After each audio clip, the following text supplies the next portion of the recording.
2 દિવસ અગાઉ રાજકોટ શહેરમાં ટીઆરપી ગેમ ઝોનમાં થયેલ દુર્ઘટનામાં મૃતક પામેલાઓને શ્રદ્ધાંજલિ અર્પણ કરવા ઠેર ઠેર કેન્ડલ માર્ચ યોજાઈ રહી છે। ત્યારે અમરેલી જિલ્લાના બગસરા શહેરમાં લોકોએ દુઃખ વ્યક્ત કરીને શહેરના હાદસામાં વિજય ચોક ખાતે ચેમ્બર ઓફ કોમર્સ સહિત વિવિધ સંસ્થાના આગેવાનો અને શહેરીજનોએ ઉપસ્થિત રહી કેન્ડલ માર્ચ યોજી હતી। તો રાજકોટ શહેરમાં ટીઆરપી ગેમ ઝોનમાં ભયંકર આગ ભભૂકી ઉઠતા આ દુર્ઘટનામાં વહાલા ભાડુકો અને સ્વજનો ગુમાવવાનું અસંખ્ય દુઃખ આવી પડ્યું। તે પરિવારને દુઃખ સહન કરવાની શક્તિ આપી તેવા ભાવ અર્થે 2 મિનિટનું મૌન પાડી ભાવપૂર્વક શ્રદ્ધાંજલિ અર્પણ કરવામાં આવી હતી।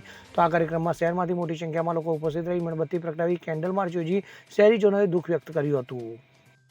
મુકામે જે અગ્નિકાંડ થયો એનાથી સમગ્ર ગુજરાતની અંદર તમામ જનતાઓને આજે ખૂબ દુઃખની લાગણી અનુભવી।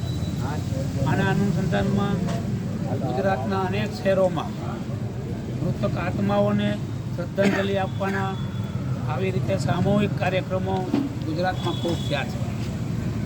આના અનુસંધાને સમગ્ર વેપારી આલમ, કારીગર આલમ, સમગ્ર જ્ઞાતિઓને મૌખિક આમંત્રણ અને વોટ્સઅપથી આમંત્રણથી દઈને પણ આજે આપણે શ્રદ્ધાંજલિનો કાર્યક્રમ આપણે રાખ્યો છે। દરેક મૃતકોને આપણે 2 મિનિટ મૌન પાડી અને શ્રદ્ધાંજલિ અર્પણ કરીશું। સાથોસાથ ગઈકાલે દિલ્હીની અંદર પણ બેબી કેર હોસ્પિટલની અંદર 10 લોકોના અગ્નિકાંડની અંદર મૃત્યુ થયા છે અને આની અંદર 10માંથી 7 તો નાના નાના ભૂલકાઓને પણ અગ્નિકાંડમાં મૃત્યુ થયા છે।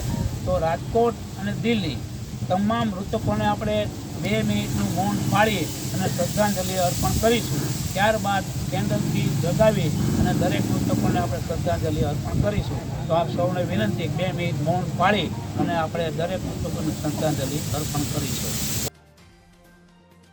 અશોક મણવર સાથે CN24 ન્યૂઝ અમરેલી। હવે જુઓ દેશ દુનિયાની તમામ ખબરો તમારી આંગળીના ટેરવે। ઉઠાવો મોબાઈલ અને ગૂગલ પ્લે સ્ટોર પરથી ડાઉનલોડ કરો અમારી CN24 ન્યૂઝ મોબાઈલ એપ।